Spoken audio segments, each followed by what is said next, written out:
Beijing fighting desertification with forestation, and in some areas there are positive results. 10 years ago, China looked at the Gobi and Taklamakan Desert and decided to transform that barren wasteland to something unbelievable. The whole world called it madness. But something extraordinary happened in that sand. How did China accomplish this? And why is the rest of the world now desperate to copy it? This could be the most astonishing environmental comeback in human history, when the desert came knocking. By the late 1990s, China was losing around 3,000 square kilometers of land to the desert every single year, an area roughly the size of Rhode Island, disappearing into sand and dust. By the year 2000, nearly one-third of China's total land was affected by desertification, making it one of the worst cases of land degradation anywhere in the world. But how did things get this bad? The crisis did not appear overnight. It built slowly, driven by choices made during rapid modernization. After 1949, over-farming exhausted the earth until it had nothing left to give. Once the vegetation disappeared, the soil had no protection, and wind carried it away grain by grain, season by season. The deserts grew with frightening speed. The Gobi Desert in the north and the Taklamakan Desert in the west, sometimes called the Sea of Death, both expanded further into inhabited lands. China recorded 17 major sandstorms. Dust clouds swept into Japan and Korea, and fine particles were even detected in the western United States. Back home, the damage was devastating. Farmers became what experts called ecological migrants, people forced to abandon land where their families had lived for generations because the sand had taken over. Food security was crumbling. Entire villages were buried or abandoned, and orange skies filled Beijing during the worst storms. China was facing an existential threat. The country had a simple but brutal choice: surrender to the desert or fight back with everything it had. The plan that sounded insane. In 1978, while much of the world was focused elsewhere, China quietly launched what would become the largest tree planting program in human history. It was called the 3 North Shelter Forest Program, but most people know it simply as the Great Green Wall. And when you hear the numbers, it is easy to understand why so many people laughed. The plan was to build a living wall of trees and vegetation stretching 2,800 miles across northern China and up to 900 miles wide in places. The target was to restore more than 35 million hectares, an area larger than all of Germany. The timeline was 73 years, running from 1978 to 2050, broken into 8 phases. When scientists and journalists first heard these figures, many simply shook their heads and called it impossible. But China did not just talk. The government declared the 12th of March as National Tree Planting Day, turning reforestation into a national duty. Schools sent students out to plant trees. Factories organized their workers, and even the military was involved. This was not a small project run by scientists in lab coats. It was the mobilization of an entire nation. Millions of volunteers showed up across the country, planting seedlings in soil that seemed to fight back at every turn. The scale of effort between 1982 and 2021 is almost impossible to grasp. Roughly 78 billion trees planted. That is not million, it is billion, making it the largest reforestation effort ever attempted by any country in recorded history. Communities along the planting zones worked in brutal heat with basic tools, digging holes in ground that was more dust than soil. Critics at home and abroad were not convinced. Some called it environmental propaganda.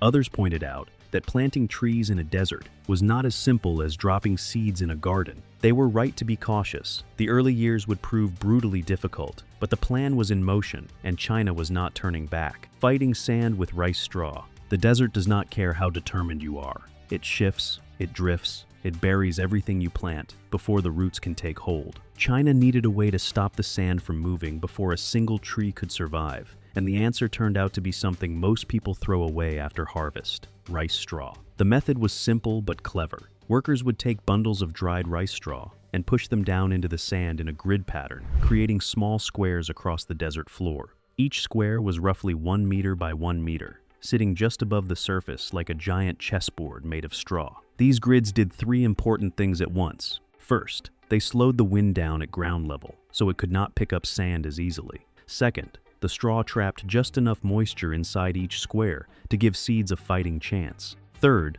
the pockets created by the grids caught wind-blown seeds and held them in place long enough to germinate. The results were remarkable. In areas where the straw checkerboard method was applied, sand movement was reduced by as much as 95%. Within just a few months, thin green shoots began pushing up through the squares. What had been a completely bare, shifting surface started to look, slowly, like something alive. At first, every grid was laid by hand, which meant workers spending long hours in extreme heat, bent over the burning sand. The work was exhausting and slow, but the urgency was real. Eventually, engineers developed machines that could lay the straw grids up to 6 times faster than a human team, allowing the project to scale across much wider areas. Trenches were dug to guide rainwater toward planted zones, and compost mixed with clay was worked into the soil to give it structure and nutrients. Farms that once produced rice straw as waste now had a new purpose for their leftovers. What was rubbish became a tool for one of the most ambitious land restoration efforts the world had ever seen.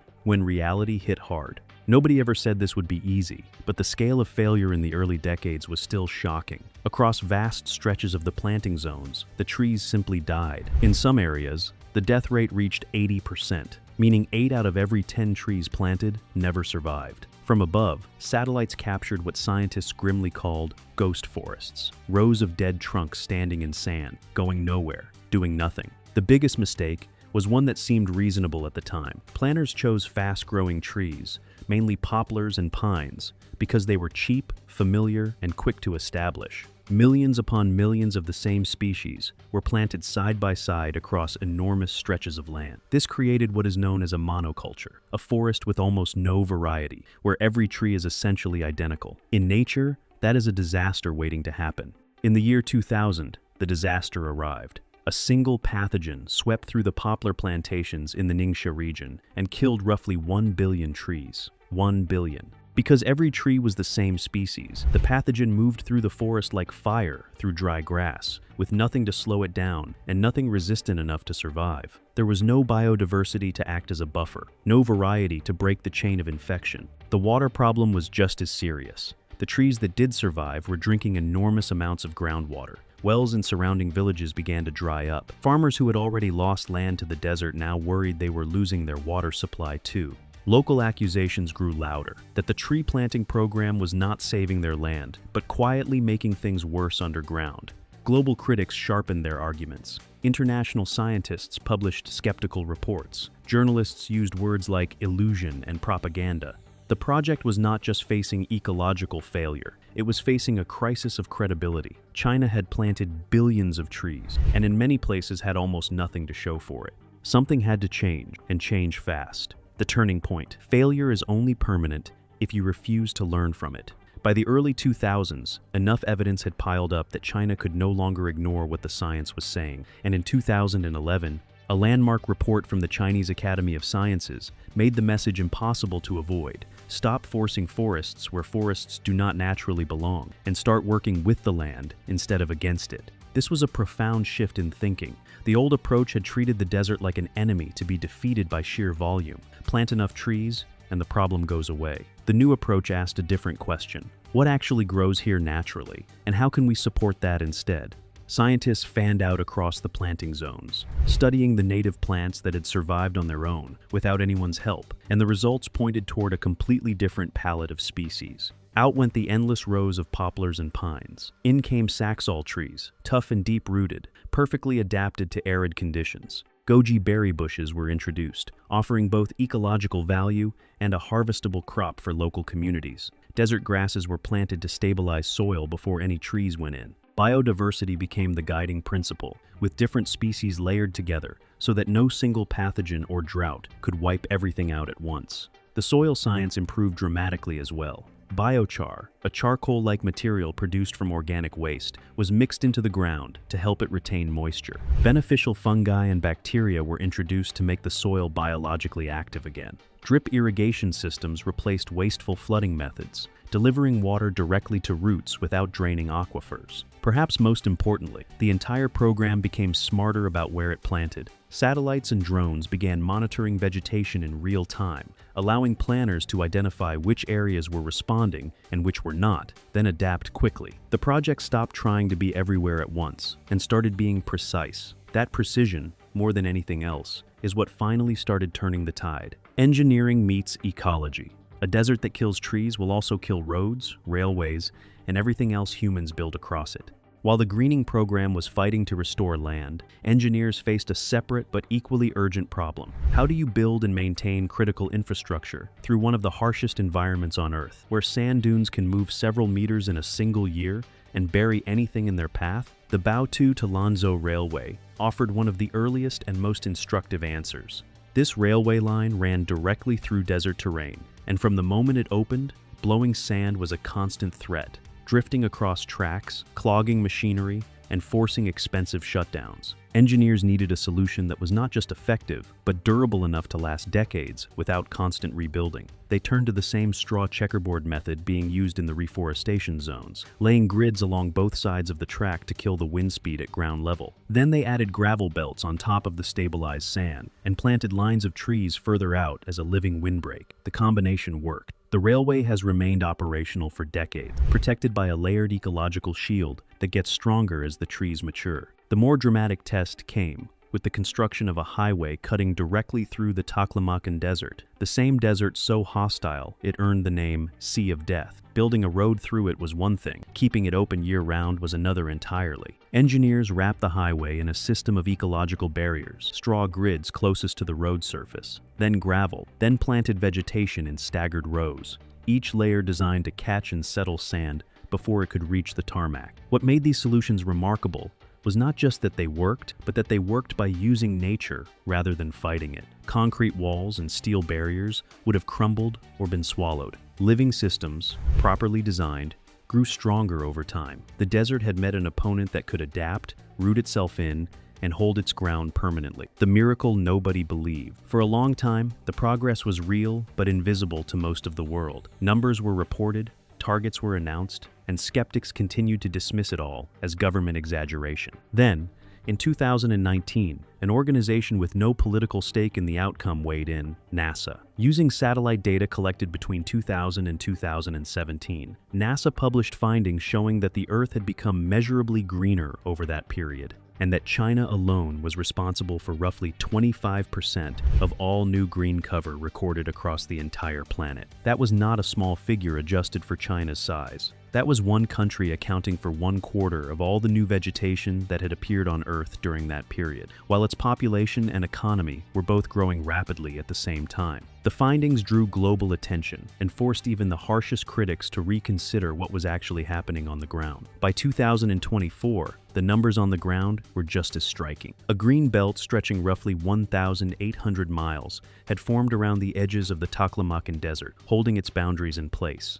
More than 30 million hectares of land had been restored across the project zones. Forest coverage across China had climbed from around 10% at the time of the founding of modern China in 1949 to more than 25%, a transformation achieved during the same era that saw the country become one of the world's largest industrial economy. The sandstorm statistics told their own story. Where 17 major storms had battered northern China in 2006 alone, the frequency and severity of storms dropped substantially in the years that followed, as the vegetation barrier thickened and matured. Communities that had lived under orange skies began breathing cleaner air. Wildlife that had abandoned degraded land started returning as habitat slowly recovered. The miracle was not that China had tried. It was that, after everything that went wrong, it had kept going long enough to succeed. A desert becomes a carbon sink. Of all the surprises this project produced, perhaps the most scientifically astonishing came from a study published in the journal Proceedings of the National Academy of Sciences. Researchers had been studying the Taklamakan Desert closely, and what they found challenged one of the most basic assumptions about how deserts interact with the atmosphere. The Taklamakan, a hyper-arid wasteland so dry that almost nothing grows inside it, was quietly pulling carbon dioxide out of the air and storing it underground. This process, known as carbon sequestration, had never before been observed functioning this way in a hyper-arid desert environment. During wet seasons, when rare rainfall pushed water down through the sand and rock, it carried dissolved carbon with it deep into underground reservoirs called aquifers. The study estimated this mechanism was drawing down approximately 3 parts per million of carbon dioxide during those seasonal periods, a meaningful contribution that nobody had predicted and nobody had planned for. It happened as a side effect of ecological recovery. The broader environmental picture had also shifted in ways people could feel in their daily lives. Air quality in cities across northern China improved as the frequency of dust storms declined. Respiratory illness rates in affected regions dropped alongside the fall in airborne particles. Temperatures in some restored zones became slightly more stable as vegetation cover reduced the extreme heat fluctuations typical of bare desert surfaces. Wildlife responded in ways that ecologists found genuinely encouraging. Species that had retreated as the land degraded began returning as corridors of vegetation, reconnected fragmented habitats. Insects, birds, and small mammals reappeared in areas that had been essentially lifeless for decades, signaling that the ecosystem was not just being patched up on the surface, but rebuilding its deeper complexity from the ground up. A project that began as a desperate attempt to stop sand from swallowing farmland had quietly grown into something far larger: a functioning carbon sink, a wildlife corridor, a cleaner sky. The desert had not just been slowed; in places it had been genuinely transformed, from survival to prosperity. For the communities that lived along the edges of the expanding deserts, the original goal was simple: stop losing land. If the sand could just be held back, if the fields could just survive one more season, that would be enough. Nobody in those early years was thinking about tourism or export markets or economic revival. Survival was the only item on the agenda. But something unexpected happened as the land recovered.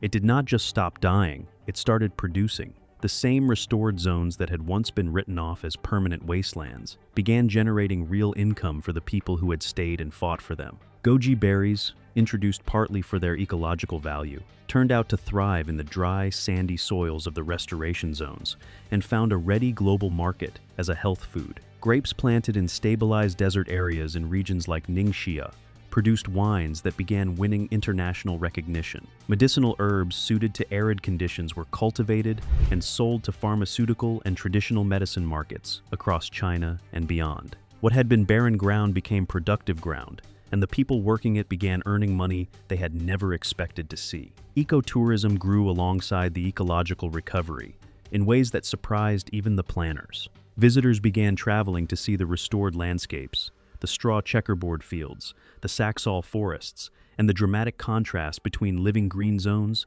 and the raw desert beyond. Local governments built visitor centers, hiking paths, and education facilities. Hotels and guest houses opened in villages that had previously been losing population to migration. Young people who had left for cities began returning, drawn back by work that had not existed before. The poverty reduction numbers reflected this transformation. Entire counties that had ranked among China's poorest saw measurable improvements in household income as the land became productive again. The Chinese government pointed to the Great Green Wall Corridor as one of the country's most effective combined environmental and poverty alleviation programs because it had achieved both goals at the same time through the same set of actions, in the same places. The influence of this model also spread far beyond China's borders. The African Union had been working on its own Great Green Wall initiative across the Sahel region, the dry belt just south of the Sahara Desert, and Chinese experts traveled to share techniques, particularly the straw checkerboard method. Countries in the Middle East and Central Asia, facing their own desertification crises, sent delegations to study what China had built. The straw grid, invented out of necessity by workers in extreme heat, had become one of the most exported environmental technologies in the world. The work is not finished. It would be easy, looking at the satellite images and the falling sandstorm statistics and the carbon sink discoveries, to conclude that China has won, that the desert has been defeated, and the story has reached its happy ending. But the people actually doing this work are the first to say that is not how they see it. The 3 North Shelter Forest program runs until 2050, and there is nothing accidental about that distant deadline. The ecosystems being rebuilt across these zones are not finished products. They are living systems in the middle of a long recovery, and living systems require constant attention and adaptation. A forest planted today will not reach maturity for decades. Soil degraded for 50 years cannot be fully restored in 10. The work is not done because the land is not done healing. Climate change adds pressure. The program's original designers in 1978 could not have anticipated. Rising temperatures across Central Asia are shifting rainfall patterns, pushing aridity into regions that were once more temperate. Scientists are now identifying drought-resistant varieties that can survive a future that may be hotter and drier than even the challenging present. Water management remains one of the most delicate ongoing challenges. Restored vegetation needs moisture to survive, but the aquifers beneath the planting zones are not unlimited. The balance between what the ecosystem requires and what the underground water supply can sustain demands continuous monitoring. New technologies are changing what is possible. Drones now plant seeds across terrain human teams cannot easily reach. Artificial intelligence systems analyze satellite imagery to detect early signs of vegetation stress weeks before it becomes visible, allowing earlier intervention. Soil sensors buried across planting zones transmit real-time moisture and nutrient data to monitoring centers, turning the landscape into something closer to a managed living system than a wild frontier. Perhaps the most important lesson this project teaches is not technical at all. It is the lesson of time. Environmental destruction that takes decades to accumulate cannot be reversed in a single political cycle. The willingness to commit to a 73-year plan, absorb failure, adapt, and measure progress in generations rather than quarters. That patience is as much a part of what made this work as any science or technology ever was. If you enjoyed this video, like and subscribe, and also click the next video shown on your screen.